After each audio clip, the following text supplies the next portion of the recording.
नमस्कार, मैं सुनील कुमार छत्तीसगढ़ अखबार से।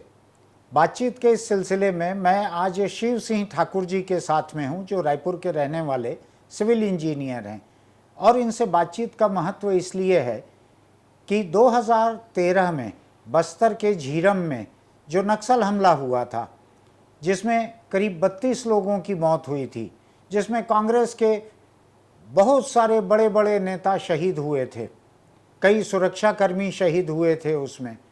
वो शायद नक्सल इतिहास का किसी राजनीतिक पार्टी पर देश का सबसे बड़ा हमला था। तो शिव सिंह ठाकुर कांग्रेस पार्टी के पदाधिकारी थे उस समय। ये कांग्रेस पार्टी के लंबे समय से, पिछले 20 साल से कांग्रेस पार्टी में सक्रिय थे। उस समय 2014 में उनको 20 साल हो चुके थे कांग्रेस पार्टी में। इनसे बातचीत करना मुझको इसलिए महत्वपूर्ण लग रहा है कि जो गिने चुने लोग उस हमले के गवाह थे, वहाँ पर मौजूद थे, ये उनमें से एक हैं। इनको भी एक गोली का टुकड़ा कार को चीरते हुए जो आया था वो लगा था। उस समय बंदूक के जो छर्रे हैं, नक्सलियों के बंदूक के जो छर्रे हैं, वो अभी तक इनके बदन में दफन हैं। वो ऐसे फंस गए हैं कि आज भी निकाले नहीं जा सके हैं। मैं उस हमले के बारे में जानना चाह रहा था, आंखों देखा हाल, कि जिन्होंने उसको देखा है, जिन्होंने उसको भुगता है, उनको उसकी क्या याद है। 10 बरस हो गए हैं, पिछले महीने 10 बरस पूरे हो चुके हैं मई में। तो मैं समझना चाह रहा था कि इनको उनकी कौन सी बातें याद हैं, कैसे उस दिन का हमला हुआ था। शिव जी नमस्कार, आपका स्वागत है इस बातचीत में। मैं ये जानना चाहता हूँ कि जो घटना हुई थी, जो हमला हुआ था नक्सलियों का 2013 का झीरम घाटी का, उस दिन की शुरुआत कैसे हुई थी, क्या याद है आपको, कैसे शुरू हुआ था वो दिन? देखिए, जो झीरम घाटी की घटना की जो शुरुआत हुई थी, जी सबसे पहले हम लोगों ने जो है इसके सुकमा के पहले दंतेवाड़ा में कार्यक्रम किए थे। जो परिवर्तन यात्रा शहीद नंद कुमार पटेल जी निकाले थे, उसके तहत पूरे छत्तीसगढ़ में वो परिवर्तन यात्रा शुरुआत जो है अंबिकापुर से हुई थी, वहाँ के मंदिर से। उसके बाद लगातार जो परिवर्तन यात्रा पूरे छत्तीसगढ़ में घूमते घूमते जो है, उसके बाद दूसरा पड़ाव था हमारा बस्तर क्षेत्र में। और चूँकि बस्तर क्षेत्र नक्सली एरिया है, तो इसलिए इसके लेके भी कई प्लानिंग की गई कि क्या करना है।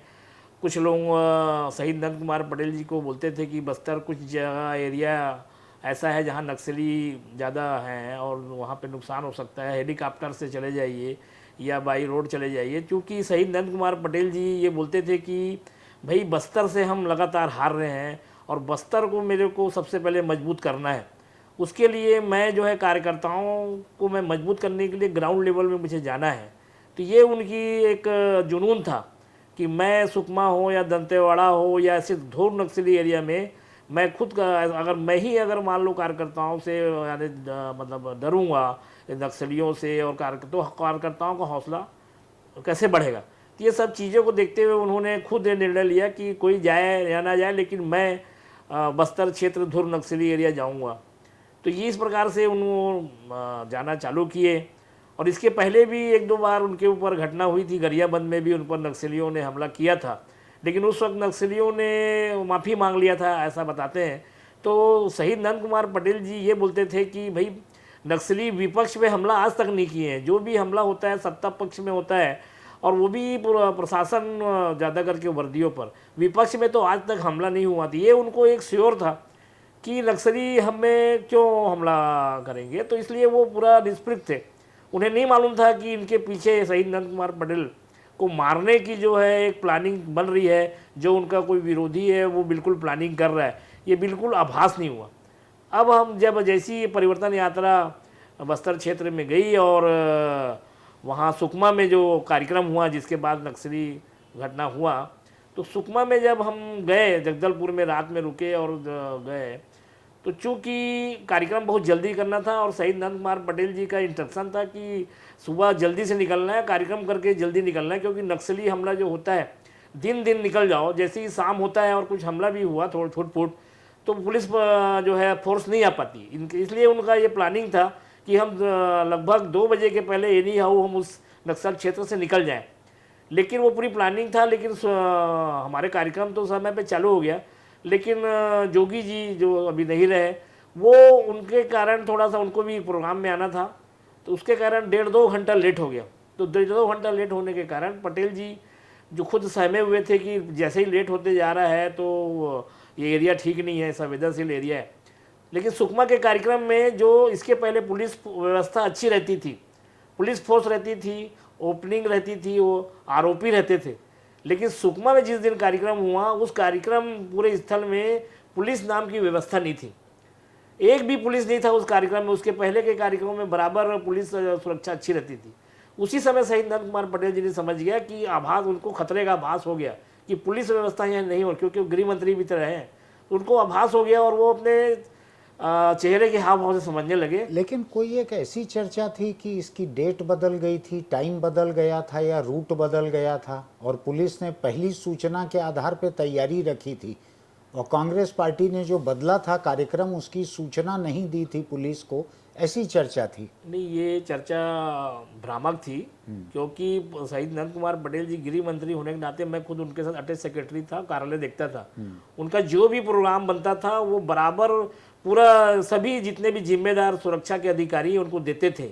ये एक्चुअल में उस समय मेरा ऐसा मानना है कि जो उस समय एक घटना घटी जिससे कांग्रेस के वर्कर और आम जनता में जो वो लगी थी उनके मारे जाने पर, पटेल जी का जो प्यार था, उसके कारण ऐसा ना हो कि छत्तीसगढ़ में बहुत बड़ा मतलब एक घटना हो जाए, मतलब अशांति फैल जाएगी। इसलिए क्या है, मुझे लगता है कि पुलिस प्रशासन ने वो माइंड को डाइवर्ट किया। पुलिस ने जो है उसने माइंड इसलिए डाइवर्ट किया कि कार्यकर्ता इतने आक्रोश में थे, आपने देखा होगा राजभवन घेर लिए थे, राजभवन का दरवाजा तोड़ दिए थे। वो तो उसी समय राहुल गांधी जी, सोनिया जी और हमारे मनमोहन सिंह जी तुरंत रातों रात वहां से रवाना हुए, क्योंकि इसको देखते हुए इन्होंने, ऐसा लगता है कि भ्रम करने के लिए, क्योंकि आज भी उसके प्रोग्राम, आज भी प्रदेश कांग्रेस कमेटी कार्यालय में वो जितने भी उनके प्रोग्राम है उसके दस्तावेज आज भी है और एनआईए को दिया भी गया है और संबंधित लोगों को दिया भी जा रहा है। आपके हिसाब से कोई ऐसा चेंज नहीं हुआ था जो पुलिस को नहीं बताया गया? बिल्कुल। और दूसरा ये भी था सर कि मेरी जो निजी जानकारी है कि उस तरफ ऐसा बताते हैं कि उस दिन जो घटना घटी थी, शहीद नंद कुमार जैसे ही हम लोगों ने सुकमा से रेस्ट हाउस में नाश्ता लंच किए, जैसी घटना हुआ, जब हम उस एम्बुस में फंसे, सबसे पहले तो पटेल जी तुरंत कार्यक्रम चले गए, आगे आगे निकले। विद्याचरण जी के जैसे जगदलपुर से निकले तो उनको ये बोला जाता था कि सर जो कर्मा जी हैं ये हमेशा नक्सलियों के टारगेट में नंबर 1 है, तो उनके कारण सर आपको नुकसान हो जाता है। ऐसा करके हम लोग अपने जो ग्रुप थे वो चर्चा करते थे, तो उनसे रिक्वेस्ट किए थे। दंतेवाड़ा में भी, खैर दंतेवाड़ा तो उनका खुद का गृह जिला था, इसलिए उसमें ज़्यादा उसने नहीं दिया। लेकिन जब सुकमा जा रहे थे तब नंद कुमार पटेल जी से रिक्वेस्ट किए हम लोगों ने, हमारे बीच के किसी भाई ने, कि सर कर्मा जी भी टारगेट में है, उसके कारण आपको भी क्षति हो सकती है। तो उन्होंने रास्ता निकाला, वो भी समझते थे इस चीज़ को, तो ऐसा ना लगे कि कर्मा जी को ऐसा एहसास हो कि आप डर रहे हो। तो उन्होंने, ऐसा लगता है मुझे जो जानकारी है, कि उन्होंने रास्ता ये निकाला कि चलो अब सुकमा जब जा रहे हैं, तो उन्होंने विद्याचरण जी की गाड़ी को, जैसे ही हम लोग तैयार होकर नीचे आए तो विद्याचरण शुक्ला जी की गाड़ी को उन्होंने पहले बुलाया और बोला कि विद्याचरण जी आप पहले गाड़ी लगाइए पोर्च में। तो विद्याचरण जी ने कहा भी, अरे नहीं पहले आपकी अपनी गाड़ी लगती है हमेशा, आप लगाइए। नहीं आप लगाइए। तो उन्होंने लगाया, बोले आप बैठिए भैया, उनको बैठा ले। उसके बाद दिनेश पटेल जी को बोले बैठिए, फिर उनके साथ और भी थे, उनको भी 1-2 लोगों को बैठाला। उसके बाद पटेल जी ने बोला महेंद्र कर्मा जी को, दिनेश यानी नंद कुमार जी का बेटा जो है, लड़का, वो विद्याचरण जी की गाड़ी में वो भी बैठे, विद्या भैया भी बैठे। और आखिरी में जब पटेल जी विद्या भैया की गाड़ी में बैठने के पहले कर्मा जी को बोला, आप लीडर, आप ना मेरी गाड़ी में आ जाइए, मेरी गाड़ी पीछे है। तो कर्मा जी ने कहा कि नहीं मेरी खुद की गाड़ी, मैं अपनी गाड़ी में आऊँगा। उनकी हमेशा बुलेट प्रूफ गाड़ी रहती थी, तो वो बोले नहीं, मैं, उनको ऐसा ना लगे कि कुछ ऐसा, तो उन्होंने बोला कि लीडर आप मेरी गाड़ी में आ जाइए। तो ये थोड़ा सा उनको भी शक था, लेकिन पटेल जी को ये नहीं मालूम था कि मैं ही टारगेट में हूँ उस दिन। वो सोचे थे कि कर्मा जी टारगेट में, लेकिन टारगेट में उस दिन जो घटना होने के बाद ये समझ में आया कि पटेल जी मेन टारगेट में थे। तो अब उनको तो ये भी मालूम था कि महेंद्र कर्मा जी भी, संसदीयों को मालूम था कि हैं, लेकिन पहला टारगेट उनका ये था, जो सुपारी किलिंग हुई थी, ऐसा मैं मानता हूँ, वो पटेल जी थे। अच्छा। जैसे ही हम लोग सर्किट हाउस से निकले और वो समझ 3:30-4 बज रहा था, 2:30 बजे तक कार्यक्रम चला लगभग, तो 3-4 बजे हम वहाँ पहुँचे हैं जो घटना पे जीराम घाटी। और जैसे ही घुसे हैं तो हम लोग तो थोड़ा लेट हो गए किसी कारणवश, और विद्या भैया और लेट हो गए क्योंकि उनको वॉशरूम जाना था। तो पटेल जी ने क्या किया कि जब देखे कि विद्या भैया जो वो बोले कि चलो जल्दी चलते हैं, तो मैं वॉशरूम से आ रहा हूँ बोले, तो उनको वॉशरूम में थोड़ा लेट होने लगा। तो पटेल जी ने बोला कि मैं अपनी गाड़ी में निकल रहा हूँ और विद्या भैया को लेके आइए, ऐसा किसी को जिम्मेदारी दिया उन्होंने। और वो अपनी गाड़ी में दिनेश पटेल जी को बैठा ले और कवासी लखमा जी को बैठा ले, विधायक है चूंकि वहाँ के, इनको लिए और तुरंत रवाना हो गए। अच्छा। और बस वो रवाना हुए हैं और हम लोग भी सबसे पीछे थे। कुछ कारण से मैं भी रुक गया। हमारे साथ जो है अंजय शुक्ला जी थे, मोतीलाल साहू और सुरेंद्र शर्मा जी, तो हम लोग भी किसी कारणवश रुके। उसके बाद सबसे आखिरी में हम निकले और हमारे बाद शायद विद्या भैया निकले। अच्छा। अब उसके बाद जैसे ही हम घाटी में पहुंचे तो हम लोग सोचे कि हम लोग लेट हुए। हमारे ड्राइवर को हमने बोला बढ़ाओ भाई हम लोग लेट हुए हैं, बढ़ाओ भाई हम लोग लेट हो गए। लेकिन जैसे ही उस एरिया में पहुंचे जहाँ घटना घटी है, तो हमारे गाड़ी में ऊपर से गोली लगी तड़ तड़। अच्छा जी। तो हम लोगों ने सोचा कि शायद पत्थर गिरा होगा पहाड़ का, लेकिन जब ऐसा पीछे पलट के देखे तो देखे नक्सली दिख रहे हैं। तो हम लोगों ने बोला कि गाड़ी भगाओ, लेकिन गाड़ी 1 सेकंड के लिए भी भरती कि वहां देखे कि सामने पूरा धुआं ही धुआं है, कुछ नहीं दिख रहा है। मतलब इसके पहले हमला हो चुका था और सारी गाड़ियां वहां पे जाम थी। हम सोच रहे थे कि हम ही फंस गए, लेकिन इसके पहले आपके आगे की जितनी गाड़ियां थी वो भी फंसी हुई थी। और उसके बाद उन लोगों ने फिर गोली चलाया, तो हम लोगों ने समझ गए कि हम फंस चुके हैं। तो अपने अपने आप को सेव किए। हाँ। और गाड़ी के अंदर जैसे हो सकता है वैसा डूब के हम लोग ये अपने मुंडी को जो है नीचे डाल दिए। कोई कैसा कर दिया, मतलब कुल मिला के अपने शरीर को हम लोगों ने पूरा छुपाया ताकि गोली ना लगे। और उसके बाद तो ऐसा हुआ सर कि तो आपके पीछे कौन सी गाड़ी थी? देखिए पीछे एक्चुअल में हुआ ये है कि जैसे ही हम गए हैं और गोली चली तो हमने मुंडी को नीचे कर दिया। अब उसके बाद क्या हो रहा है ये हमको, हाँ इतना जरूर है कि विद्याचरण जी हमारे पीछे थे। ये क्योंकि जब हम निकले थे तो हम सबसे आखिरी में थे। उसके बाद विद्या भैया की ही गाड़ी थी जो उन्होंने वॉशरूम में देरी हो रही थी। तो मेरा ऐसा मानना है कि उनकी गाड़ी ही पीछे थी। क्यों? उसके बाद जब ये घटना घटी और उसके बाद लगातार 2-2.5 घंटा गोलियां चली। 2-2.5 घंटा गोलियां चली तो हम लोग दुबके हुए ही थे। बस इतना ही था कि आवाज आती थी मारो, एक जैसे 100-200 लोगों की आवाज आती है ना जब कोई जंगल में मारो निकालो ऐसे आवाज आ रही थी। तो हम लोगों को तो ऐसा लग रहा था कि आज हम लोग बचेंगे नहीं। भगवान हमारे चेहरे में अपने बच्चों का, दिन की रोशनी थी कि अंधेरा हो रहा था? पूरा रोशनी सर जी। उस समय फुल गर्मी था, 25 मई था और उस समय तपती गर्मी थी। इतनी गर्मी थी कि पूछो मत। तो करीब करीब वो हम जब ये 2-2.5 घंटा होने के बाद जब गर्मी में ये कितना दुबके बैठे रहे, कितनी देर बैठे रहे? कम से कम 2.5 घंटा करीब करीब हम लोग जो है दुबके हुए बैठे थे। गाड़ी में छुप के बैठे हुए थे जैसे हम अभी बैठे हैं। 2.5 घंटा बैठे, करीब 2.5 घंटा हम लोग बैठे थे ऐसे दुबके हुए। और फिर थोड़ी देर तो गोलियां चली तो हम लोग दुबके हुए थे। फिर धीरे धीरे बातचीत करना चालू किए कि जैसी क्या बोलते हैं फायरिंग होती थी तो अपने आप को तो बात नहीं करते थे।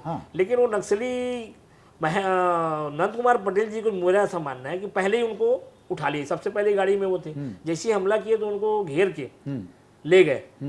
उसके बाद उनको ये मालूम था कि महेंद्र कर्मा जी गाड़ी में हैं, किसी न किसी गाड़ी में है, लेकिन उनको ये नहीं मालूम था कि कौन सी गाड़ी में। इसलिए वो लगातार हमला कर रहे थे और ये नारा लगा मतलब चिल्लाते थे कि कर्मा जी बाहर आओ, महेंद्र कर्मा सिलेंडर करो।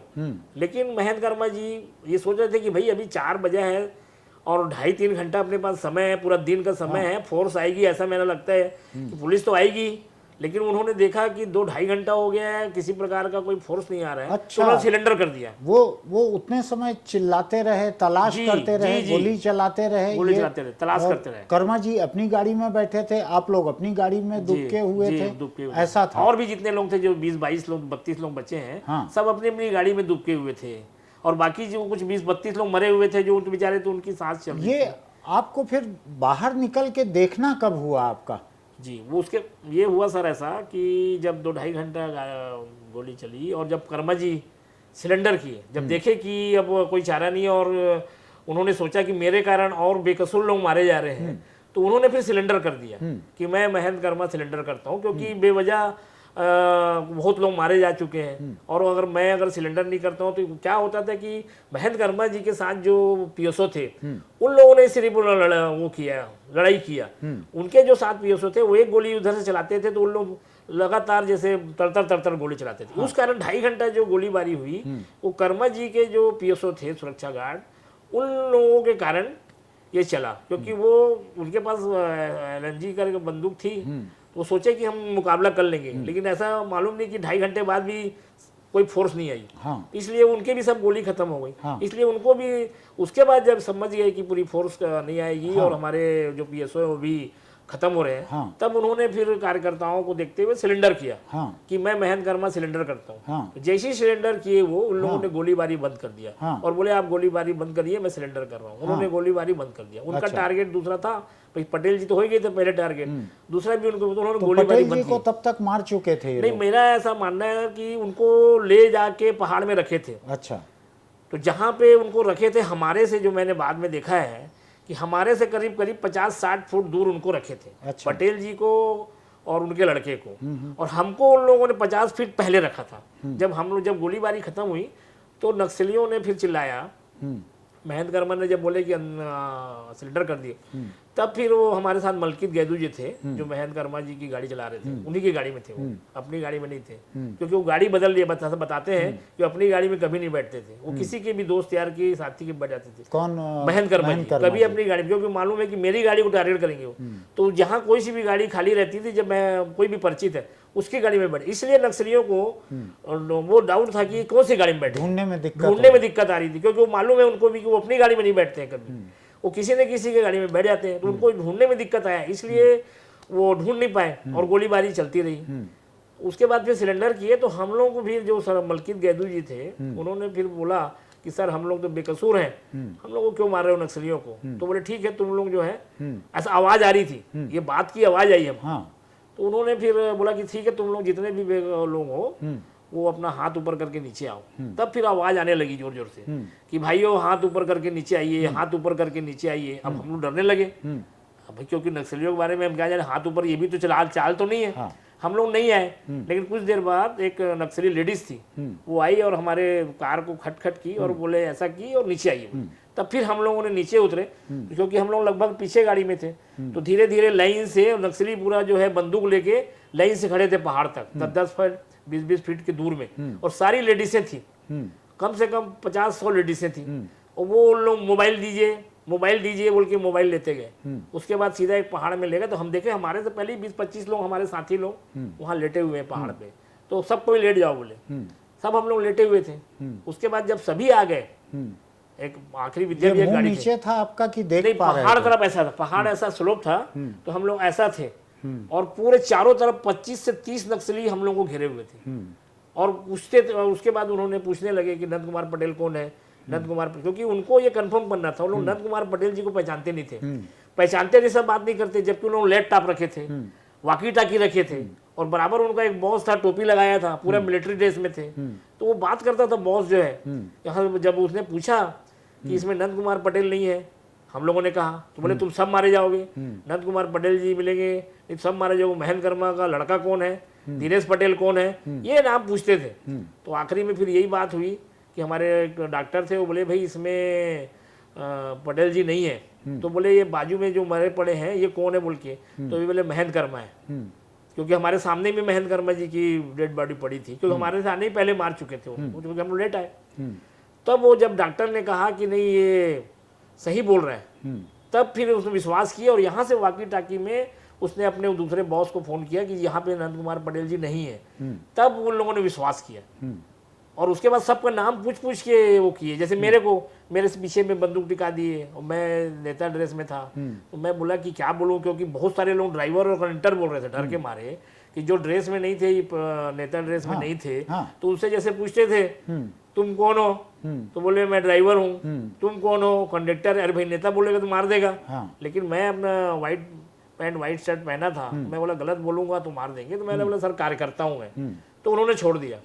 तो कुल मिला के वहां पे अपनी जान बचाने के लिए कोई, तो ये आपको गोली और छर्रा लगा ये जब मैं ऐसा करके जब कार के अंदर जो दुबका हुआ था, तो वो जो गोली चलाते थे गाड़ी पे, वो लोग जब गोली चलाते थे तो उस समय लगा है। ठीक। एक ऐसा राउंड गोली मारते थे, तो जो उसके 10 जद में आ गया उसको लग जाता था।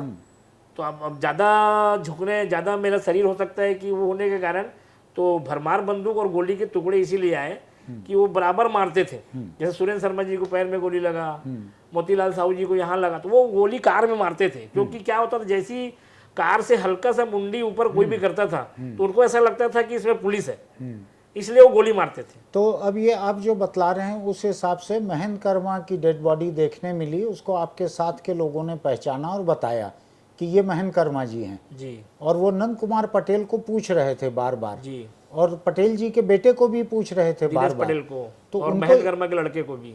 तो उनको ये जानकारी थी कि कर्मा जी का बेटा और नंद कुमार पटेल का बेटा ये लोग हैं, ये उनके पास जानकारी थी। बिल्कुल, उनको ये, मुझे ऐसा लगता है क्योंकि लोकल नक्सली नहीं थे, जो मेरी जानकारी में ये एक्चुअल में नाम पूछ के मारना तो सुपारी किलिंग होता है। तो नक्सली जब भी किसी को मारते हैं ऐसा बताते हैं, भाई सुनता हूँ मैं, तो उनका पूरा बायोडाटा रखते हैं। तो ये जो नक्सली थे होंगे, ये नाम पूछ रहे हैं, पहचान नहीं रहे हैं, मतलब ये थे बाहरी नक्सली थे, ऐसा बोला जाता है, जिनको लाया गया था। ये महेंद्र कर्मा को भी आसानी से नहीं पहचान महेंद्र कर्मा पाए। जी को भी आसानी से नहीं पहचान पाए। जब वो महेंद्र कर्मा जी हूँ बोल के जब सिलेंडर किए थे, उसके बाद उनको मारे उन्होंने। जैसे ही सिलेंडर किए तो उनके बताते हैं कि पहले हाथ को बांध दिए, हाँ। उसके बाद उनको जो है ले गए और उसके बाद संगीन से मारे, जो बंदूक संगीन होता है उससे मारे, और कई 52-56 छेद कर दिए संगीन से, और उनके 100 पे नाच रहे थे। ये हमारे आने के पहले हुआ, हाँ। ऐसा बताया। लेकिन ये था कि हमारे आने के पहले हुआ। तो महेंद्र कर्मा जी को वो पहचानते नहीं थे, इतना मालूम था कि महेंद्र कर्मा जो भी उनका आका था वो जरूर उनको बताया था इसमें महेंद्र कर्मा भी है। हाँ। और उनका आका ये भी बताया था इसमें नंद कुमार पटेल जी भी है, क्योंकि नंद पटेल जी के तो पहचान लिए, लेकिन महेंद्र कर्मा जी को जो सिलेंडर किए तब उन्होंने पहचाना होगा। तो ये पूछते रहे नंद कुमार पटेल कहाँ है, फिर नंद कुमार पटेल मिले कहाँ उनको? नंद कुमार पटेल को एक्चुअल में ना, ये पहले से, सबसे पहले तो नंद कुमार पटेल जी को उठाए नो, सबसे आखिरी गाड़ी में थे। एम्बुलेंस, जैसे ही एम्बुलेंस हुआ, गाड़ी के परखच्चे उड़े तो पटेल जी की गाड़ी रुक गई। उसके पहले फालो था, फालो के परखच्चे उड़ गए और वो गड्ढा हो गया। तो वो गाड़ी जैसी रुकी तो ऐसा बताते हैं कि पूरे नक्सली घेर लिए पहले उनको, उस गाड़ी को। वो घेरने के बाद उसमें कवासी लखमा जी, दिनेश पटेल और ये थे, उनका एक पीएसओ था, वो तो कूद के भाग गया तुरंत। उस गाड़ी में पीएसओ था, निकल लिया कूद के। नंद कुमार जी नंद कुमार जी का एक पीएसओ था, वो कूदा और निकल गया। लेकिन कवासी लखमा जी और दिनेश पटेल जी और नंद कुमार पटेल जी कहते 3 थे, तो ये गाड़ियों को उन लोग रोक दिए। पटेल जी बोले रोकिए, नहीं तो चाहते ना तो खाई में कूद के निकल जाते। अच्छा। लेकिन उन्होंने बोला कि जैसे एम्बुलेंस हुआ, ऊपर छत्ते उड़े तो रोक दिए। तब नक्सली उनको घेर लिए, ये हमने नहीं देखा लेकिन जैसे बताते हैं। हाँ। तो घेरने के बाद फिर उनसे पूछे, कवासी लखमा जी को पहचानते थे, तो बोले कि भाई ये कौन है? तो बोले नंद कुमार पटेल जी है। ठीक है, अपने आका से बात किए, बोलते कि नंद कुमार पटेल जी हैं ये वो। तो बोले ठीक है, ले आइए पहाड़ के ऊपर। फिर इनको जो है पहाड़ पे ले गए, साथ में कवासी लखमा जी गए। थोड़ा दूर जाने के बाद बोले कि ये कौन है, पूछे नक्सली। तो दिनेश पटेल जी गाड़ी में ही बैठे थे, तो उसको पूछे नक्सली लोग ये कौन है। कुछ दूर जाने के बाद नंद कुमार पटेल जी और कवासी लखमा जी को कुछ दूर ऊपर ले गए पहाड़ में, तो पूछे तो दिनेश पटेल का लड़का है। तो फिर आका से बात किए, बोलते हैं कि दिनेश पटेल उनका लड़का भी है। तो बोले वहां से फिर फोन आया वॉकी टाकी में कि उसको भी लाओ, और ऐसा बताते हैं कि ऐसा बोला गया, सच्चाई क्या है, वो मास्टर माइंड है, उसको भी बुलाओ। बोले यही है main master mind Dinesh Patel. Dinesh को ये बोला गया, उसका जो वो है ड्राइवर है जो पटेल जी का, उसने कभी ऐसी चर्चा हुई थी, अब सच मतलब उसमें मैं तथ्यात्मक नहीं बोल सकता, लेकिन ये बोला गया कि दिनेश पटेल है। तो बोला वो उसको आका था, बोला इसको भी बुलाओ, यही तो मास्टर माइंड है। बोले अच्छा, ऐसा बोला गया, ऐसा बताते हैं। तो उसको भी ले गए, नहीं तो पहले छोड़ दिए थे कि पटेल जी को ही टारगेट थे कि पटेल जी मिल गए, बोले ले आओ। उसका ले जाने लगे ऊपर, तो बोलते हैं कि अंदर जो बैठा है ये कौन है? तो बोले ये दिनेश पटेल है। तो बोले, फिर वो अपने आका से बात किया, तो बोले यही मास्टर माइंड है, और इसके पास लैपटॉप है, उसको भी लेके आओ। फिर वो लैपटॉप को लेके आए, बोले आप लैपटॉप लेके चलिए। तो ये घटना ऐसा हुई। तो मतलब पटेल जी को पहले कम से कम आधा पौन घंटा वो वहां रखे थे, ये कंफर्म कर रहे थे हम लोग से, क्योंकि उनको ये कंफर्म नहीं था कि पटेल जी इसमें है कि वो जो बैठे हैं वो हैं। क्योंकि जब देखे होगे आप कि उनकी जो कपड़ा खुला हुआ है पटेल जी खुला का, हुआ था, तो उसको लैपटॉप से ना, ये उनका जो आका जो कमांड कर रहा था वो ये बोलता था कि पहले कपड़ा खोलो उनका, उसमें वो रेबी क्या होता है वो लगा है कि नहीं लगा है, ये कपड़ा उसी लिए खोला गया कि पटेल जी के पूरी जो हिस्ट्री रखे था जो आका कि उसको पूरा, तो उन लोग पूरा कंफर्म किए। वो बेल्ट जो बेल्ट लगाते थे जो गिलिस। हाँ वो ने उनका, हाँ वही, तो वो उनका नेचर था जो हमेशा पहनते थे। तो उसको वेरीफाई करने के लिए वो कपड़ा खोला गया है। तो उनको ये भी मालूम था कि ये पैंट में ऐसा गिलिस लगाते ये भी मालूम था, क्योंकि जिसने भी उनको बताया है तो कपड़ा खोलने की क्या जरूरत थी भाई? दिनेश पटेल का तो नहीं खोला आपने कपड़ा, और किसी का तो नहीं खोला। लेकिन पटेल जी को, वो पटेल जी है बोल के पूरा तस्दीक किया गया। और तो और लैपटॉप रखे थे, लैपटॉप में नंद कुमार पटेल जी का फोटो रखे थे, नंद कुमार पटेल जी का फोटो रखे थे लैपटॉप में, वाकी टाकी तो रखे थे, वो लोग नक्सली लैपटॉप रखे थे जिसमें नंद कुमार पटेल जी का फोटो रखे थे कि ये कंफर्म, मैंने फोटो देख के कपड़े को आकर ने खुलवाया कि वो पहनते हैं, वो है इस टाइप का, मतलब कंफर्म किया गया। वहाँ कंफर्म होने के बाद फिर हमको कंफर्म किया गया, उनको ये डाउट ना हो कि यहाँ है कि नहीं है। तो ये आप लोगों से जो पूछे कि नंद कुमार पटेल कौन है, पहचानो नंद कुमार पटेल कौन है, उसके बाद नंद कुमार जी को मारे? उसके बाद मारे, ऐसा काफ़ी देर बाद, उसके बाद भी ये बोला जाता है कि मुझे एक व्यक्ति ने बताया है जो उस समय था कि वहाँ पे पटेल जी को छोड़ने का था बोलते, और बात करने के बाद इनको छोड़ने का था, लेकिन उसके आका ने ये बोला, बोलते हैं मार दो, क्योंकि पूछताछ करना था, अगवा करना था। ऐसा माना जाता है कि उनको जब पूछताछ करके, अगवा करके उनको या तो कुछ ऐसा करना था, लेकिन बताते हैं कि पहले ये बात हुई कि छोड़ दिया जाएगा। लेकिन आका कोई जो बैठा था वहाँ से फ़ोन आया, जो बार बार ये लोग वाकी टाकी किसी से बात करते थे, तो हमने भी देखा कि वो किसी से बात करते थे, जैसे बोले कि नंद कुमार पटेल यहाँ नहीं है, तो वो बताया जैसे ही, अब तो वो ऐसा लगता है कि जो उसका आका था वो बोला नहीं शूट कर दो। अच्छा। उसके बाद वहाँ पे जिस समय वो लोग नंद कुमार पटेल कौन है पूछ रहे थे, तो ऐसा लग रहा था नक्सलियों को, ऐसा लग रहा था नक्सलियों के नेचर से कि इनके सर में खून सवार है सर। और मुझे ऐसा लगता है कि आज जैसे पिक्चरों में दिखाता है जो गैंग वार चलता है और उसका बॉस बोलता है कि ये फोटो दे रहा हूँ, आज तेरे को मार के आना है, नहीं तो तू नहीं आना, वो स्थिति थी वहाँ पे कि ऐसा था कि नंद कुमार पटेल को आज हम लोग मारेंगे ही, और नहीं मारे तो या तो आका हम लोग को मार देगा। वो इस प्रकार से, मतलब उन लोग बोलते थे नंद कुमार पटेल कौन है, सब मारे जाओगे, नंद कुमार पटेल कौन है, सब मारे जाओ। मतलब ऐसा लग रहा था कि आज नंद कुमार पटेल जी को मारना ही है। ये बतलाइए मुझको, आपने बतलाया आपके साथ के एक डॉक्टर या कोई व्यक्ति, उन्होंने महेंद्र कर्मा की डेड बॉडी देख के बतलाया कि ये महेंद्र कर्मा है। आप लोगों में से किसी को नंद कुमार पटेल को देखने मिला कि नहीं मिला? हम लोगों में से जो हम लोग यहाँ थे, हम लोगों से देखने को नहीं मिला। उन्होंने कहीं और से वेरीफाई किया? कहीं और से वेरीफाई किए थे, और वेरीफाई के लिए जो मैंने आपको बताया कुछ 2-3 चीजें जो मुझे डाउट है कि 2-3 चीजों से वेरीफाई किया। फोटो रखे थे वो तो हमने देखा, और वो जो कपड़ा उनका शर्ट को खोल के जो वेरीफाई किए वो, और यहाँ से हम तो वो वेरीफाई कई तरीके से किए। जब उनको पूरा वेरीफाई हो गया उसके बाद हम लोगों को उन्होंने कहा कि तुम लोग लेटे रहो, और वो चले गए, कुछ नहीं बोले, और हम लोग लेटे हुए थे। और वो वैसा था समय तो आप लोगों को छोड़ के वो लोग चले गए? तो आप लोग काफी देर तक पड़े रहे वहाँ? नहीं, जैसे ही सर हम लोगों को छोड़ के गए हैं, मतलब वो 4 कदम उधर गए होंगे, हमारे से ओझल हुए, वैसे ही एक मोटरसाइकिल में एक चलाता हुआ आया, अंदर एक साइड गली वो थी, पगडंडी थी जस्ट साइड में, तो वहां से एक मोटरसाइकिल चलाते हुए एक आया, और पीछे एक व्यक्ति बैठा था। तो जैसे हम लोग लेटे हुए थे तो वो छोटा कैमरा होता है, उससे फोटो खींचने लगा वो। अच्छा। तो जब फोटो खींचने लगा तो बोले भाई आप कौन हो? मोटरसाइकिल में आया था, जस्ट हमारे पीछे रुका गाड़ी।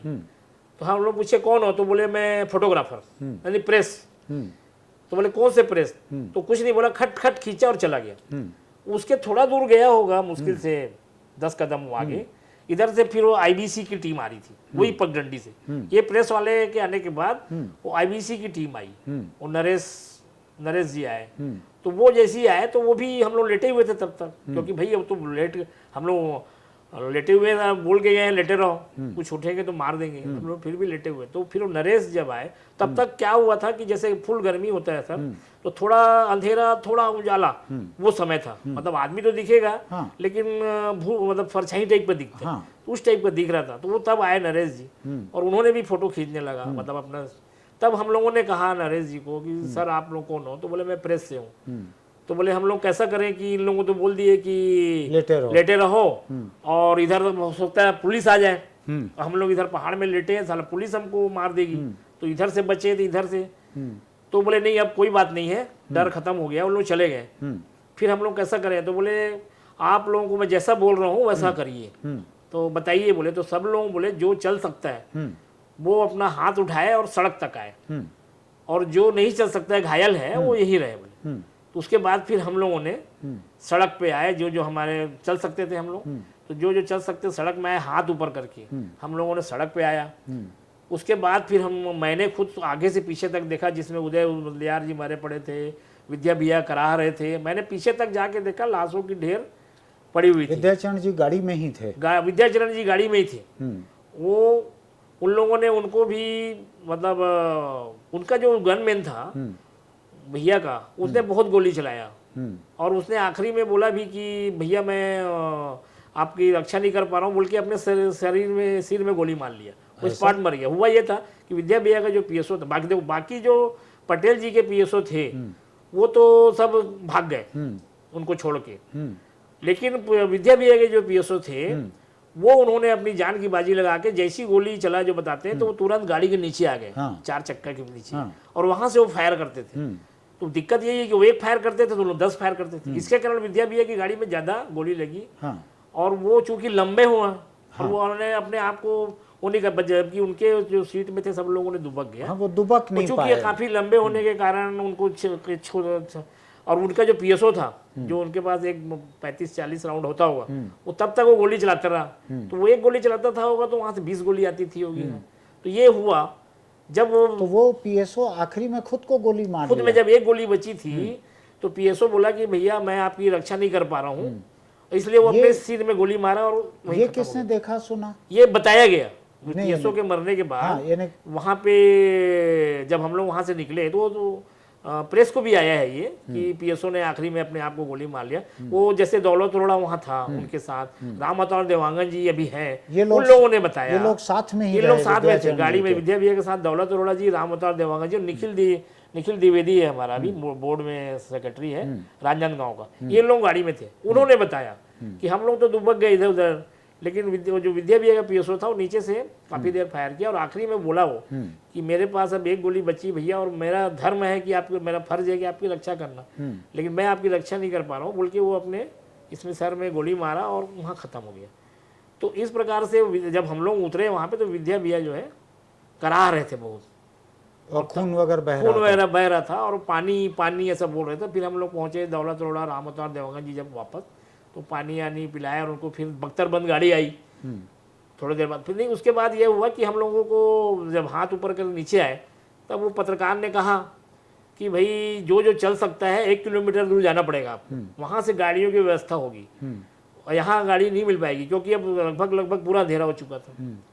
और उसके बाद फिर हम लोग बोले ठीक है भाई चलेंगे, हम फूलो देवी नेताम भी थी, तो हम लोग फिर एक दूसरे का हाथ पकड़ के पैदल चलने चालू किए। और जो घायल है जो नहीं चल पाएगा, जो जिनकी मृत्यु हो गई वो तो जा ही नहीं पाएंगे, तो जो घायल है उनके लिए कोशिश करते हैं बोले। तो बख्तरबंद गाड़ी आई, इस बीच में हम लोग करीब आधा किलोमीटर पैदल निकले। हाँ, जैसी हम जो वहाँ पे एम्बुस लगा था उसके जैसी आगे बढ़े हम 4 कदम घटना स्थल से जो एम्बुस, तो वहाँ देखे तो पूरी फोर्स खड़ी है, कम से कम पूरा बंदूक लेके एसपी खड़े थे। तो लेकिन इधर नहीं आ रहे, वो उस जगह जहाँ एम्बुस इधर आ ही नहीं रहे, एक कदम नहीं बढ़ा रहे, आगे बढ़ ही नहीं रहे उन लोग। तो जैसी हम लोग, और वो पुराना सड़क था और वो नया सड़क था, उस घटना हुई जो पुरानी सड़क थी, और ठीक उसके बाद नई सड़क थी, यानी बड़ी फोर्स थी। कम से कम नहीं तो मैं समझता हूँ 50-100 लोग थे होंगे, फुल लैस थे, लेकिन वो आगे नहीं बढ़ रहे, एक कदम आगे नहीं बढ़ रहे। जब हम लोग गए, जब हम लोग आगे बढ़े जैसी, तो उन लोगों ने हमको भी कुछ सोचा होगा, तो उन्होंने वो पुलिस ने आवाज लगाई, कमांडर कौन हो तुम लोग? तो पत्रकार भाई ने कहा कि प्रेस। तो बोले इतने सारे कैसे प्रेस? उधर से आवाज आई, इतने सारे कैसे प्रेस? तो बोले बाकी सब घायल हैं, ऐसा करके वो उन्होंने कहा कि बाकी सब घायल। तो बोले हाथ ऊपर करके आगे आइए। तो जैसी 10 कदम हम लोग आगे गए तो बोलते हैं कि जो कमांडर था, एसपी को मतलब नहीं पहचानता था, लेकिन बताते हैं एसपी कि क्या हुआ है उधर, बोलते हैं क्या हुआ है उधर। तो हमारे एक नेता ने कहा, हमारे साथी ने, क्या बात करते हो आप? बोले क्या हुआ है उधर बोलते हो, 4 घंटा से हमारे यहाँ गोली चल रही है, लोग हमारे नेता मारे गए हैं, और आप बोलते हो कि क्या हो उधर। और अगर रमन सिंह होता वहां पे मुख्यमंत्री, तो आप क्या करते भाई? आज 4 घंटे से गोली चल रही है, आप यहाँ खड़े हो और पूछते हो कि क्या हुआ है वहाँ। ये वहाँ कहा है एसपी ये वहां पे एसपी जो थे मेन कमांडर, उसने पूछा कि क्या हुआ है उधर, तो ये कहा, तो हमारे एक साथी ने कहा कि क्या हुआ है पूछते हो। वो तो बहुत ही बेकार ढंग से बात किया वो हमारा साथी, इतने गलत तरीके से उनसे कि हम लोग को डरे कि ये ऐसा ना हो कि हम लोग इधर से बचे, ये हमको गोली मार दें। वो बहुत गलत तरीके से बात किया हमारा साथी कि क्या हुआ पूछते हो, हमारे नेता पूरे मारे गए और आप बोलते हो कि क्या हुआ। और अगर मान लो मुख्यमंत्री रमन सिंह वहां रहता तो आप क्या करते?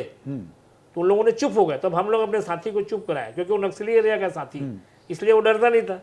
तो वो बोला, तो हम लोगों ने उसको शांत कराया, भाई कि आप चुप रहो, नहीं तो हम लोग को भाई इन लोगों से खतरा हो जाएगा। तो इस प्रकार से जो है, तो कुल मिलाकर ये था कि तो फिर ये विद्याचरण जी वगैरह को कैसे निकाले? वो बख्तरबंद गाड़ी आई सर, उसके उसमें बाद लेके आए जी उनको। बख्तरबंद गाड़ी आई, उसमें भी उन्हीं लोगों को निकाला गया। मतलब बाकी जी वो तो ये कहे पुलिस वाले कि जो मर गए हैं उनको हम आज नहीं उठाएंगे, कल उठाएंगे, जो घायल है। तो बख्तरबंद गाड़ी आई जिसमें चारों तरफ से वो रहता है। तो वो फिर आई, तो उसमें विद्या भैया को, मेन विद्या भैया के कारण ही लाया गया ज्यादा करके, बोलते हैं कि विद्या भैया को लाना है।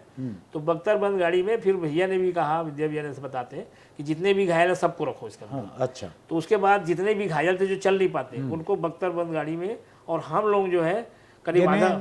हाँ, इस हालत में भी विद्याचरण जी ने कहा कि और लोगों को भी रखो। हाँ जी जरूर, उन्होंने बोला कि सभी को, जितने लोग हो सकते हैं उनको इसमें रखो। तो जितने भी घायल थे वो सारे लोगों को बख्तरबंद गाड़ी में लेके निकल गए। उसके बाद जब हम थोड़ा आधा किलोमीटर हम लोग जब गए पैदल वाले, तब फिर सारी गाड़ियाँ, पुलिस की गाड़ियाँ ये वो आने लगी और हमको लेके जगदलपुर हॉस्पिटल गए। तो वहाँ पे फिर महेंद्र कर्मा जी को तो वहीं पड़े थे डेड बॉडी, तो उनके जो पूरा परिवार आया वहाँ पे हॉस्पिटल जगदलपुर के, तो बोले सब काफ़ी गम ही था। तो उन्होंने कहा कि पापा कहाँ हैं? तो बोले उनके साथ एक रिश्तेदार था जो घायल था, तो बोले पापा तो वहीं है जंगल में, उनको मार दिया गया है।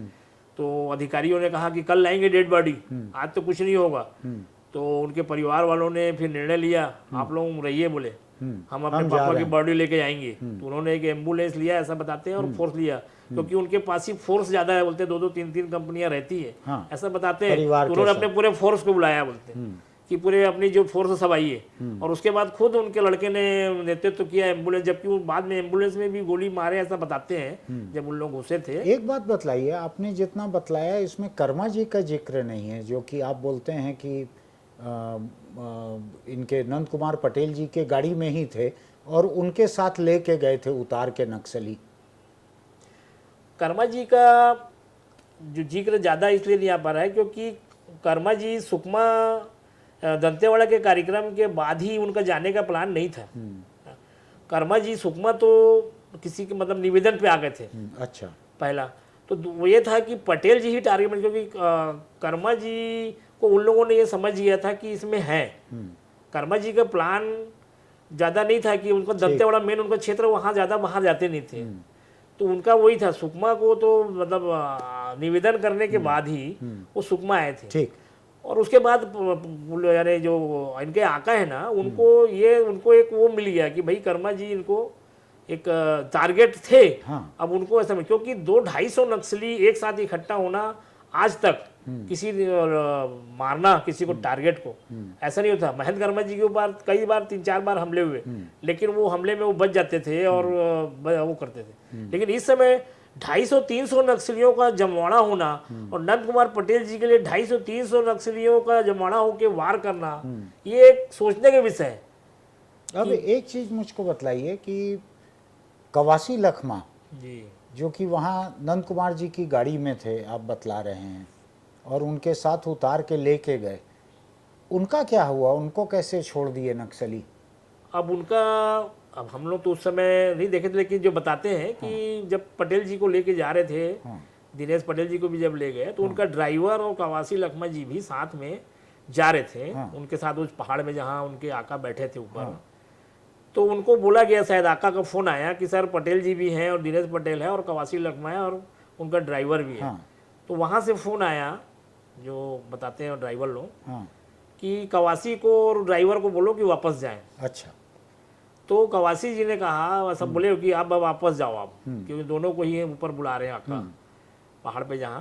तो कवासी जी बोले नहीं, मैं पटेल जी को नहीं छोड़ सकता, मैं उनके साथ ही रहूँगा। फिर ड्राइवर भी बोला मैं भी नहीं छोड़ सकता, मैं अपने मालिक को नहीं छोड़ सकता, मुझे मैं बहुत प्यार करते हैं, हम भी रहेंगे बोल के दोनों जिद किए। और थोड़ा दूर जाने के बाद 2-4 कदम और बढ़े, तब उनका आके को इन लोगों ने फुल फोन लगाया कि नहीं ये मान नहीं रहे, ये भी आएंगे। तो वहाँ से स्पेशली निर्देश मिला कि दोनों को बोले वापस जाओ, नहीं तो तुम लोग को भी मार दिया जाएगा। तब इनको फिर फोर्सली उन्होंने बोला कि तुम लोग भी जाओ, नहीं तो तुमको भी मार दिया जाएगा। तब इन लोग फिर भागे, मतलब इन लोग भी चाह रहे थे कि हम भी जाएं, और पूरा प्रयास किए कि नहीं मैं पटेल जी को नहीं छोड़ूंगा। तो फिर ये वापस जब आए कवासी लखमा तो कहाँ गए ये वापस आए? उसके बाद ऐसा बताते हैं कि उस वक्त तो मैं नहीं देखा हूँ, लेकिन जो समाचार में ये है कि लोग आरोप लगाते हैं कि वहाँ पे एक मोटरसाइकिल थी, उसमें चाबी लगी थी, तो उसमें बैठ के वो चले गए। तो ये कोइंसिडेंस मुझे ऐसा लगता है कि कोइंसिडेंस है कि उनका चाबी वहाँ पे रहना या मोटरसाइकिल रहना, क्योंकि प्रेस वाले का था वो मोटरसाइकिल। जो बताते हैं कि जो प्रेस वाला आया था वो मोटरसाइकिल में आया था, तो उसका था और चाबी लगा के छोड़ दिए। खैर जांच इस पे मैं ज़्यादा नहीं बोल पाऊंगा, लेकिन कैसे क्या हुआ, लेकिन हाँ ये है कि भाई लेकिन उन्होंने वापस भेजा कवासी। हाँ, कवासी को वापस भेजा। ये बहुत मतलब मेरे पास पक्का जानकारी है कि उन लोगों भी बोले कि नहीं हम नहीं छोड़ेंगे पटेल जी को, हम भी रहेंगे। दूसरा ये है कि ड्राइवर और कवासी लखमा के अलावा किसी और को नहीं छोड़ा, जैसे आप लोगों को तो लिटा के रखा वहाँ। हाँ, वो उस जो पटेल जी की जो गाड़ी थी, उसमें से इतने लोग थे क्योंकि जब उनको घेरे होंगे जैसी। लेकिन बाकी भी आप लोगों को जब उतारा, ले जाके लिटाया, आप लोगों में किसी को वापस नहीं भेजा?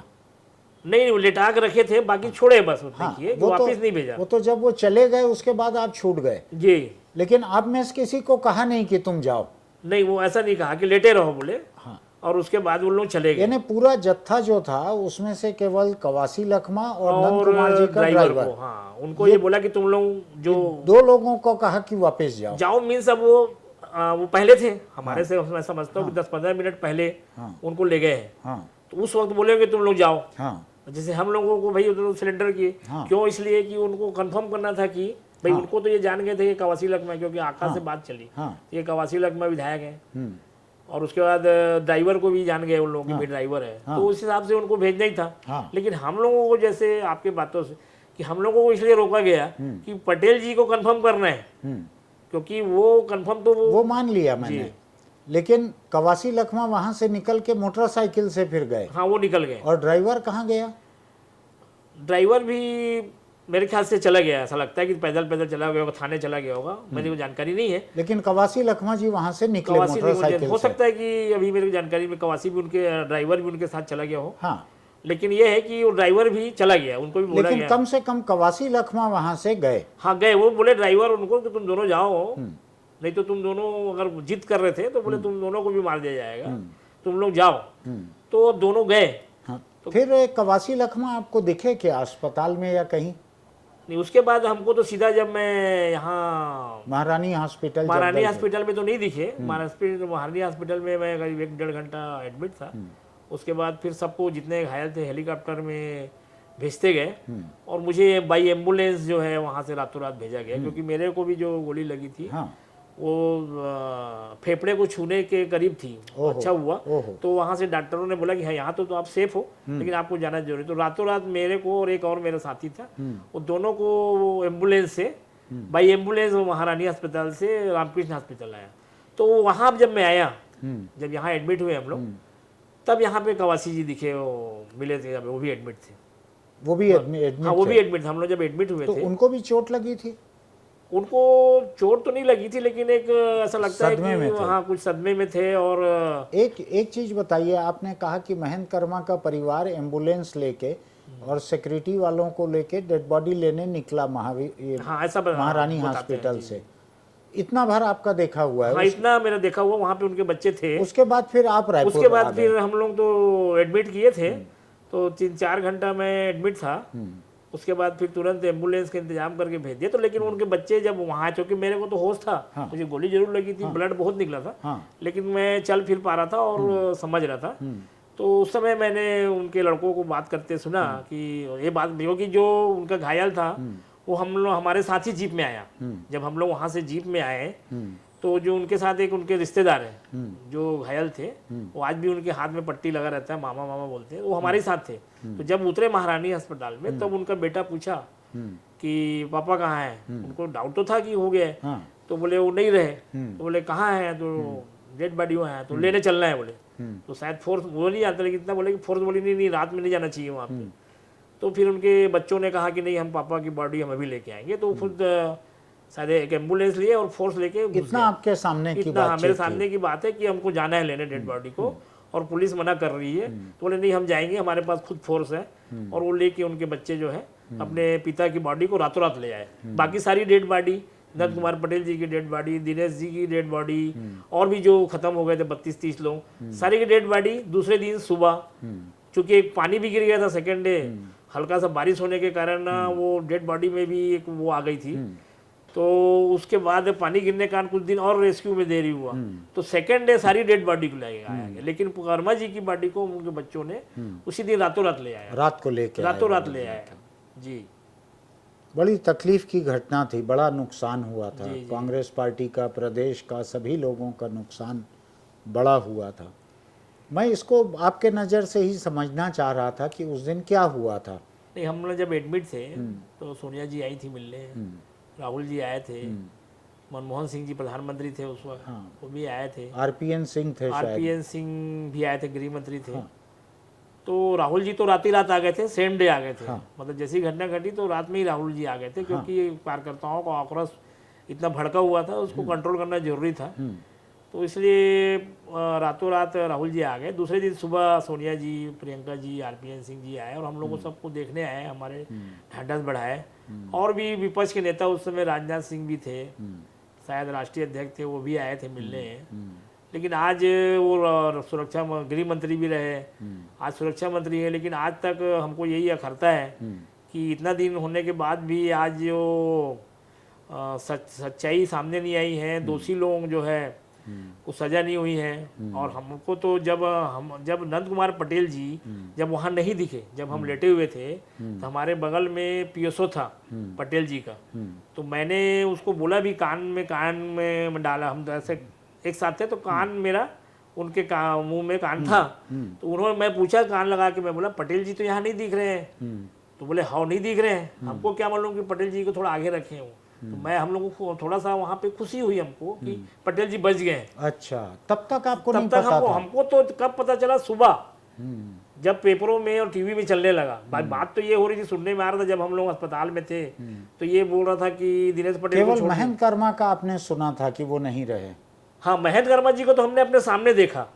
महेंद्र कर्मा जी को हमने, उनको जो है अपने सामने, हम उनको जो गोदा गया संगीन से जब मारा, उस वक्त नहीं थे हम लोग, क्योंकि हम लोग थोड़ा पीछे थे, 8-10 गाड़ी उस वक्त। लेकिन हाँ ये है कि जब हम लोगों को बुलाया गया और हमको पहाड़ में लिटाया गया, तो हमने देखा कि हमारे से 10 फुट दूर में महेंद्र कर्मा जी निर्जीव पड़े हुए थे, ये देखे थे। लेकिन और उसके बाद ये होता था, एक चीज़ हमने देखा कि एक जो नक्सली कम से कम 200-250 थे, तो एक तो 25-30 लोग हमको घेरे हुए थे, और ऐसा हो सकता है कि 25-30 पटेल जी को घेरे थे होंगे, लेकिन करीब करीब 40-50 नक्सली पूरे गाड़ियों को सर्च कर रहे थे हमारे। अच्छा, ऐसा बताते हैं कि उन लोग सर्च इसलिए करते हैं कि जो खोखा रहता है, जो गोली रहता है, उसको वापस ले जाते हैं। तो उन लोगों ने पूरे गाड़ी को सर्च किया। बल्कि मैंने उसको बोला भी कि हमारे साथ जो पीएसओ था कि आपका बंदूक कहाँ है, बोला यहाँ पे आप लेटे हुए हो, क्योंकि वो उसमें थे सफारी में, वो सफारी में थे बोल के जो पीएसओ थे ना वो बच गए। अगर वो पुलिस ड्रेस में होते ना तो उन लोगों को भी मार डालते हो, लेकिन चूंकि सफारी में होने के कारण बोले मैं ड्राइवर हूँ, मैं कंडक्टर हूँ, तो वो तो विश्वास कर लिए। लेकिन वो ये ड्रेस में होते ना तो उनको भी मार देते। इन लोगों ने क्या किया, अपना बंदूक को छुपा दिया। मैंने पूछा भी कि भाई आपका बंदूक कहाँ है, बोले मैं किसी पत्थर के नीचे रख के आ गया हूँ। जब वहां से छूटे और उनके साथ में गया देखने तो बंदूक गायब था। मतलब सोचिए आप कि एक पत्थर तलाशी कितना लिए होंगे कि एक पत्थर में, वो बोला कि उन लोग पाएंगे ही नहीं हमारे बंदूक को, ऐसे जगह में पत्थर में दबा के आया हूँ। उसके बाद जब वापस गए तो बंदूक ही नहीं। तो उन लोगों ने जो तलाशी लिया, एक एक चीज को देखा और ये भी चेक किया। जैसे विद्या भैया के गाड़ी में पानी था पीने का और भी कुछ थे, तो उसको पूरा जो है उन लोग निकाल के फेंक दिए थे नीचे। अच्छा, गाड़ियों को पूरा चेकिंग किए, जो भी सामान था उसको फेंक देते थे बाहर। अच्छा। तो विद्या भैया की गाड़ी में पानी का पीने के लिए रखे थे जो बहुत सारे, और उनके साथ कुछ सामग्री भी दिखाने की। तो उन लोगों को जब बाद में जाके देखा गया तो पूरा बाहर बिखरा हुआ है, मतलब वो एक एक गाड़ी की तलाशी लिए, क्योंकि विद्या भैया भर गाड़ी में थे। और ऐसा बताते हैं कि तलाशी लेते लेते शायद विद्या भैया को उन लोगों ने नीचे भी उतार दिया, मतलब जैसे गाड़ी में थे होंगे तो उनको शायद नीचे उतार दिए थे। तो विद्या भैया टिक के ऐसा गाड़ी से टिक के हुए थे। तो ये कम से कम 40-50 नक्सली जो है वो हमारी सारी गाड़ियों को सर्चिंग किए। 40-50 लोग हमको घेरे हुए थे, नाम पता पूछते थे। हमारे सुरेंद्र शर्मा जी थे जो अभी बड़ौदा बाजार में हैं, उनसे पूछे, उन्होंने उनसे बहस भी किया नक्सलियों से। वो पहले ऐसे व्यक्ति थे कि बोले भाई मैं भी संचार विभाग का अध्यक्ष हूँ प्रदेश कांग्रेस कमेटी का, आप क्या हो पूछे, तो बोले मैं संचार विभाग का प्रदेश कांग्रेस कमेटी का अध्यक्ष हूँ। तो उन्होंने कहा कि आप निहत्थे को ऐसा सुनने में आया कि आप लोग निहत्थे को गोली नहीं मारते हो, आज हमारे कितने बेकसूर लोगों को मार दिया आपने। तो उनका कहना था आप फोर्स के साथ क्यों आए, आपको बचा ली क्या केंद्र की सरकार, जो फोर्स लगा दी आप बचा ली, तो आप लोग जो है क्यों पुलिस वालों के साथ घूम रहे हो कि आप इसी कारण जो है मारे जाओगे। तो इस प्रकार से मतलब उनसे बहस भी किए सुरेंद्र शर्मा जी ने, और कहा भी कि भाई आप लोग बेकसूर को मार दिए, हमारे कांग्रेसियों को मार दिए। तो उन लोगों का यही कहना था कि भाई आप लोग हाथ ऊपर करके नीचे क्यों नहीं आए, गोली चला तो। अरे तो भाई हमको क्या मालूम कि नक्सली घटने में ऐसा करना पड़ता है। तो ये सब चीज़ें ये थी कि सुपारी किलिंग था। नाम मैं बार बार हर समय बोलता हूँ कि नाम पूछ के मारना सुपारी किलिंग था, नाम नहीं पूछते भाई। नक्सलियों का आज तक जो मेरी जानकारी में है कि नक्सली लोग आते हैं, आतंक फैलाते हैं, गोलीबारी करते हैं, जो उनके जद में आया वो मर जाते हैं, उसके बाद चले दहशत। भाई NIA ने जो रिपोर्ट पहला क्लोजर प्रेस किया था जो मेरी जानकारी में है, उसने यही बोला कि रिपोर्ट में कि दहशत फैलाने के लिए किया गया। तो दहशत फैलाने के लिए किया गया तो नाम क्यों पूछ के मारा गया। आप उनके पटेल जी का कपड़े को क्यों अपने बटन को खोल के उसको तस्दीक शिनाख्त करके शिनाख्त क्यों खोला गया, ये होना चाहिए भाई। आदमी वो इतना टाइम था क्या नक्सलियों को कि एक एक चीज खोल, मतलब यह है कि प्लानिंग से था। जब आप उनको 15-20 मिनट आधा घंटा बैठाल के रखे हैं उसके बाद गोली मार रहे हैं। भाई गोली जिस समय चलती है उस समय मारे जाते हैं तो समझ में आता है कि भाई एक घटना थी, लेकिन आपने उनको अगवा किया, आधा घंटा बैठाल के रखा, पूछताछ किया, और बराबर अपने आका से आप बातचीत कर रहे हो, वहां से डायरेक्शन दिया जा रहा है, कौन है। एक ये बतलाइए कि जब आपका काफिला उस इलाके में दाखिल हुआ तो अभी आप बातचीत में बता रहे थे कि पीछे कोई पेड़ काट के गिरा दिया गया था, क्या मामला था वो? जी मैं आपको बताया था कि जगदलपुर से जब सब नेता रवाना हुए तो नक्सलियों के आका को ये मालूम था कि शहीद नंद कुमार पटेल जी विद्याचरण जी की गाड़ी में बैठे हैं, लेकिन वो सुकमा रेस्ट हाउस से चेंजेस हुए, विद्या भैया के देरी होने के कारण पटेल जी ने अपने गाड़ी में बैठा और उसके बाद रवाना हुए। तो जहाँ घटना स्थल में गए तो चूंकि उनको जो नक्सलियों का आका था वो उस गाड़ी को टारगेट किया हुआ था नंबर के सहित, तो वो जब तक विद्या भैया की गाड़ी नहीं आई तब तक वो लोगों को आने दिया गया उस एम्बुस के अंदर, उस घटना स्थल के अंदर। जैसी विद्याचरण जी की गाड़ी आई वैसी एक नक्सली ने पेड़ गिरा दिया काट के। अच्छा। पेड़ गिरा देने के बाद उसके बाद कोई भी गाड़ियां अंदर नहीं आई। तो उसके बाद देवेंद्र यादव जी की जो टीम थी जो किसी कारणवश खाना खाने के लिए रुक गई थी, तो देवेंद्र यादव के साथ 15-20-25 लड़के रहते थे। वो जब आए तो एक बच्चा खड़ा था पेड़ के पास और उसने कहा कि नक्सली हमला हो गया है, इधर हम नहीं जाइए, नक्सली इधर हमला हो गया। जितने भी लोग, फिर उसके बाद देवेंद्र यादव की टीम पूरी लौट गई वापस उधर थाने की तरफ, थाने में जाने के लिए। तो उसके बाद जो है कोई भी गाड़ियां नहीं, मतलब ये शक था कि विद्या भैया की गाड़ी में जब तक नहीं पटेल जी बैठे होंगे, ऐसा उनको नक्सलियों को शक था। ऐसा पिछले पड़ाव के पहले तक यही था कि विद्याचरण जी की गाड़ी में नंद कुमार पटेल भी थे। तो ऐसा आपको लग रहा है कि वो गाड़ी पार हुई और फिर पेड़ गिरा के रोक दिया गया? ये सिर्फ जगदलपुर से सुकमा जाने के समय, इसके पहले पटेल जी अपनी गाड़ी में रहते थे और विद्या भी अपने, ये सिर्फ जगदलपुर से सुकमा जाते वक्त ही ये सिचुएशन हुआ और यहाँ ज़्यादा नक्सली घटना होती है, इसलिए ये हुआ। और वो अगर मान लो तो ये बच्चा जहाँ खड़ा था बतला रहे हैं वहाँ आसपास गांव था क्या? नहीं, ऐसा बाद में बताया गया, क्योंकि जो उन लोगों ने बाद में जब यादव जी ने जब हम लोग मिले ना, तब इन्होंने बताया कि ऐसी हुई। जब हम लोग आए तो बच्चा एक खड़ा था और वो बोलता था कि अब नक्सली हमला हो गया है, पेड़ गिर गया था। तो पेड़ गिरा दिए थे तो हम लोग नहीं घुस पाए। अगर वो पेड़ नहीं गिराया रहता तो देवेंद्र यादव की टीम भी अंदर आ जाती, लेकिन चूंकि पेड़ गिरा था इसलिए उनकी टीम नहीं आई। तो वहाँ एक बच्चा खड़ा था और वो बोला कि नहीं यहाँ पे नक्सली हमला हो गया अंदर, अब आप लोग जाइए। तो उन लोग फिर वापस चले गए और संबंधित थाने में गए बताते हैं। ठीक है। बहुत सारे लोगों के मन में सवाल उठता है, आप लोगों की आपस में भी बात हुई होगी कि कवासी लखमा को छोड़ क्यों दिए? वो बात तो उठती है सर, लेकिन इसमें अभी कुछ अपने कुछ कह नहीं सकते इसको क्यों छोड़े, क्या है। बहुत ही नहीं, आप लोगों की आपस में तो बात हुई होगी कि वहाँ पे जगदलपुर में हुई होगी, यहाँ भर्ती रहे अस्पताल में रायपुर में तो हुई होगी कि एक ही व्यक्ति को उन्होंने छोड़ा जो चर्चित था, जो विधायक महत्वपूर्ण थे था, वहाँ के, हाँ, वहाँ का सारा विधायक चीज था।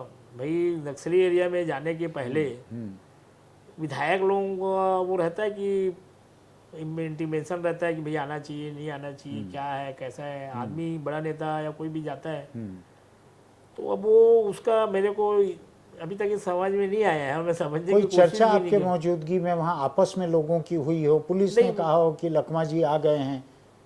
नहीं ऐसा तो अभी तक कुछ ऐसा नहीं हुआ है। मतलब मेरे जानकारी में देखिए जो बिना अभी उसके सबूत के नहीं, ठीक। वो जनरल चर्चा ठीक, होती है, नहीं, हाँ। जिसमें जैसे पूछते हैं। हाँ। लेकिन चूंकि वो हमारे नेता हैं, हमारे विधायक हैं, तो बिना तथ्यात्मक जानकारी के ठीक बात कोई है। आरोप को मैं नहीं बोल सकता। हाँ, हाँ। लेकिन जो विपक्ष आरोप लगाता है ये वो लगाता है तो वो सच जांच में आ जाएगा तो भी हो पाएगा। लेकिन अब क्यों आए, उनको क्यों छोड़े, एक जांच का विषय है और जांच चल रही है। लेकिन अब हमारे दोस्त लोग बंद कमरे में बैठते हैं, पूछते हैं, तो इसका अपने पास जवाब नहीं है कि भाई अब क्यों हुआ, क्या हुआ, क्यों छोड़े उनको। एक तो है कि वो जब तक जांच अच्छे से ना हो जाए तब तक ठीक बात है। इसमें बोल नहीं सकते अपन। ठीक है, आपका बहुत धन्यवाद, आपने इतने खुलासे से बताया। बात तकलीफ देह थी, लेकिन इतिहास का एक हिस्सा है तो उसको दर्ज करना भी ज़रूरी है। तो आपसे बात करके हम इसको रिकॉर्ड भी कर रहे थे ताकि ये दर्ज रहे कि आपने वहाँ क्या देखा, क्या सुना। तो आपका बहुत बहुत धन्यवाद इस बारे में। धन्यवाद। अभी आपने झीरम घाटी में जो नक्सल हमला हुआ था जिसमें 32 लोगों की मौत हुई थी और प्रदेश कांग्रेस की पूरी लीडरशिप, एक पूरी पीढ़ी उसमें मारी गई थी, पूरा एक शून्य पैदा हो गया था। देश के एक बड़े कांग्रेस नेता विद्याचरण शुक्ल उसी में मारे गए, बाद में अस्पताल में उन्होंने लंबा संघर्ष किया। इन तमाम बातों को आपने सुना। ये तकलीफ देह बात है, लेकिन ये इतिहास का एक पन्ना है, इसलिए हम इसको दर्ज कर रहे थे। हम किसी और बात को लेकर आपके सामने आएंगे, बातचीत करेंगे किसी और मेहमान से। उम्मीद करेंगे कि वो इतनी तकलीफ देह कहानी न रहे, लेकिन ठीक है, बातें जो अगर इतिहास में दर्ज हैं तो वो कुछ खुशी देने वाली होती हैं, कुछ गम देने वाली होती हैं। तो आज ये एक बहुत ही महत्वपूर्ण बातचीत हमने आपके सामने पेश की है। हम आपसे फिर मिलते हैं किसी दूसरी बातचीत को लेकर। तब तक के लिए नमस्कार। आपको हमारा ये वीडियो अच्छा लगता है तो आप इसको सब्सक्राइब कीजिए, नोटिफिकेशन की बटन दबाइए, उसकी कोई फीस नहीं है। फिर मिलते हैं।